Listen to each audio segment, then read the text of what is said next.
Bilangan pasal 12 ayat 1 sampai pasal 14 ayat 4. Miriam serta Harun mengatai Musa berkenaan dengan perempuan Kush yang diambilnya, sebab memang ia telah mengambil seorang perempuan Kush. Kata mereka, sungguhkah Tuhan berfirman dengan perantaraan Musa saja? Bukankah dengan perantaraan kita juga ia berfirman? Dan kedengaranlah hal itu kepada Tuhan. Adapun Musa ialah seorang yang sangat lembut hatinya, lebih dari setiap manusia yang di atas muka bumi. Lalu berfirmanlah Tuhan dengan tiba-tiba kepada Musa, Harun dan Miriam. Keluarlah kamu bertiga ke kemah pertemuan. Maka keluarlah mereka bertiga. Lalu turunlah Tuhan dalam tiang awan dan berdiri di pintu kemah itu. Lalu memanggil Harun dan Miriam. Maka tampillah mereka keduanya. Lalu berfirmanlah ia, dengarlah firmanku ini. Jika di antara kamu ada seorang nabi, maka aku Tuhan menyatakan diriku kepadanya dalam penglihatan. Aku berbicara dengan dia di dalam mimpi. Bukan demikian hambaku Musa, seorang yang setia dalam segenap rumahku, berhadap-hadapan aku berbicara dengan dia, terus terang, bukan dengan teka-teki, dan ia memandang rupa Tuhan. Mengapakah kamu tidak takut mengatai hambaku Musa? Sebab itu bangkitlah murka Tuhan terhadap mereka, lalu pergilah ia.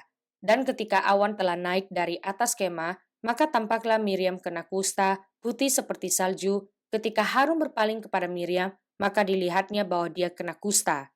Lalu kata Harun kepada Musa, Tuanku, janganlah kiranya timpakan kepada kami dosa ini, yang kami perbuat dalam kebodohan kami. Janganlah kiranya dibiarkan dia sebagai anak gugur, yang pada waktu keluar dari kandungan ibunya, sudah setengah busuk dagingnya. Lalu berserulah Musa kepada Tuhan, Ya Allah, sembuhkanlah kiranya dia. Kemudian berfirmanlah Tuhan kepada Musa, sekiranya ayahnya meludahi mukanya, tidakkah ia mendapat malu selama 7 hari? Biarlah dia selama 7 hari dikucilkan keluar tempat perkemahan. Kemudian bolehlah ia diterima kembali. Jadi dikucilkanlah Miriam keluar tempat perkemahan 7 hari lamanya. Dan bangsa itu tidak berangkat sebelum Miriam diterima kembali. Kemudian berangkatlah mereka dari Hazerot dan berkemah di padang gurun Paran.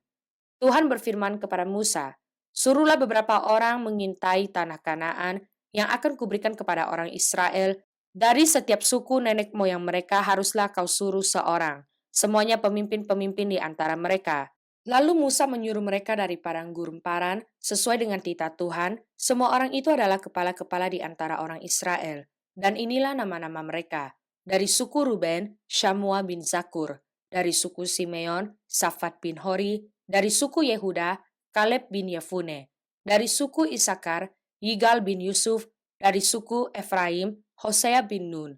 Dari suku Benyamin, Palti bin Rafu. Dari suku Sebulon, Gadiel bin Sodi. Dari suku Yusuf, yakni dari suku Manasye, Gadi bin Susi. Dari suku Dan, Amiel bin Gemali. Dari suku Asher, Setur bin Mikael. Dari suku Naftali, Nahbi bin Wofsi.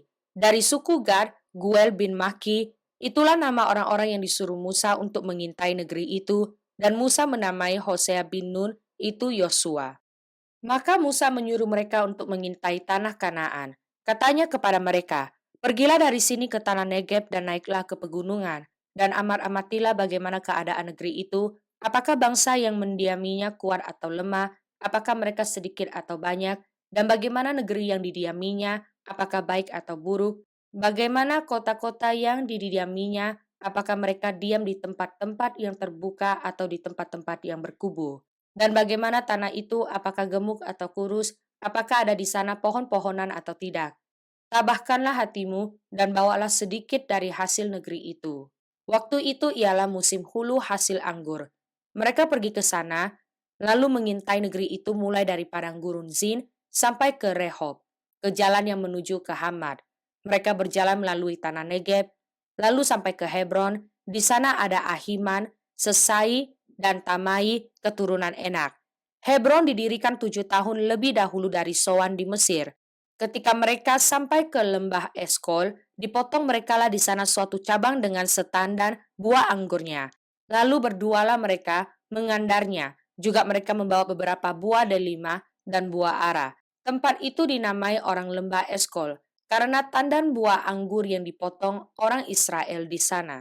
Sesudah lewat 40 hari pulanglah mereka dari pengintaian negeri itu, dan langsung datang kepada Musa, Harun dan segenap umat Israel di Kadesh di padang gurun Paran.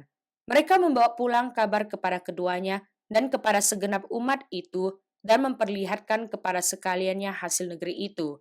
Mereka menceritakan kepadanya, kami sudah masuk ke negeri, kemana kau suruh kami, dan memang negeri itu berlimpah-limpah susu dan madunya. Dan inilah hasilnya. Hanya bangsa yang diam di negeri itu kuat-kuat dan kota-kotanya berkubu dan sangat besar. Juga keturunan Enak telah kami lihat di sana.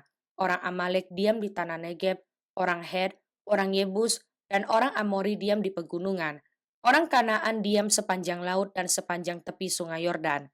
Kemudian Kaleb mencoba menenteramkan hati bangsa itu di hadapan Musa. Katanya, "Tidak, kita akan maju dan menduduki negeri itu, sebab kita pasti akan mengalahkannya." Tetapi orang-orang yang pergi ke sana bersama-sama dengan dia berkata, "Kita tidak dapat maju menyerang bangsa itu, karena mereka lebih kuat daripada kita." Juga mereka menyampaikan kepada orang Israel kabar busuk tentang negeri yang diintai mereka, dengan berkata, "Negeri yang telah kami lalui untuk diintai adalah suatu negeri yang memakan penduduknya, dan semua orang yang kami lihat di sana adalah orang-orang yang tinggi-tinggi perawakannya. Juga kami lihat di sana orang-orang raksasa, orang Enak yang berasal dari orang-orang raksasa. Dan kami lihat diri kami seperti belalang, dan demikian juga mereka terhadap kami." Lalu segenap umat itu mengeluarkan suara nyaring dan bangsa itu menangis pada malam itu. Bersungut-sungutlah semua orang Israel kepada Musa dan Harun. Dan segenap umat itu berkata kepada mereka, "Ah, sekiranya kami mati di tanah Mesir atau di padang gurun ini, mengapakah Tuhan membawa kami ke negeri ini supaya kami tewas oleh pedang dan istri serta anak-anak kami menjadi tawanan? Bukankah lebih baik kami pulang ke Mesir?" Dan mereka berkata seorang kepada yang lain, "Baiklah, kita mengangkat seorang pemimpin, lalu pulang ke Mesir." Mazmur pasal 34 ayat 16 sampai ayat 23. Mata Tuhan tertuju kepada orang-orang benar, dan telinganya kepada teriak mereka minta tolong. Wajah Tuhan menentang orang-orang yang berbuat jahat untuk melenyapkan ingatan kepada mereka dari muka bumi. Apabila orang-orang benar itu berseru-seru, maka Tuhan mendengar dan melepaskan mereka dari segala kesesakannya. Tuhan itu dekat kepada orang-orang yang patah hati, dan ia menyelamatkan orang-orang yang remuk jiwanya. Kemalangan orang benar banyak, tetapi Tuhan melepaskan dia dari semuanya itu. Ia melindungi segala tulangnya, tidak satu pun yang patah. Kemalangan akan mematikan orang fasik, dan siapa yang membenci orang benar akan menanggung hukuman.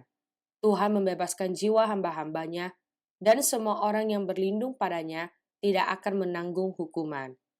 Amsal pasal 8 ayat 10 sampai ayat 13. Terimalah didikanku, lebih daripada perak, dan pengetahuan lebih daripada emas pilihan. Karena hikmat lebih berharga daripada permata, apapun yang diinginkan orang tidak dapat menyamainya. Aku, hikmat, tinggal bersama-sama dengan kecerdasan, dan aku mendapat pengetahuan dan kebijaksanaan. Takut akan Tuhan ialah membenci kejahatan.